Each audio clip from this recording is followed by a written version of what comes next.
మీరు దీక్షగా 42 రోజులు శివాలయానికి ఎవ్వరికీ చెప్పద్దు.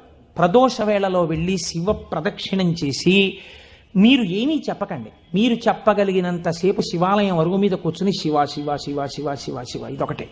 ఒక 42 రోజులు ఈ దరిద్రాన్ని, మీ కష్టాల్ని అనుభవించి చూడండి అన్నాడు. మీరు నమ్ముతారా?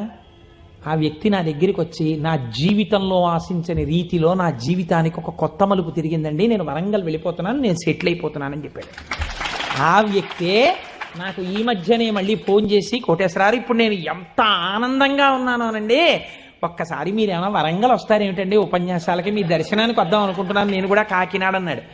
అయ్యా మీరు ఎప్పుడైనా కాకినాడ ఇప్పుడు అక్కర్లేదు, ఎప్పుడో తర్వాత వద్దురు కానీ నేను వరంగల్ ఇప్పుడు మాత్రం రావట్లేదు, నేను వరంగల్ వస్తే చెప్తాను, అప్పుడు మీరు నా దగ్గరికి వద్దురు కానీ తప్పకుండా దర్శనానికి అన్నాడు.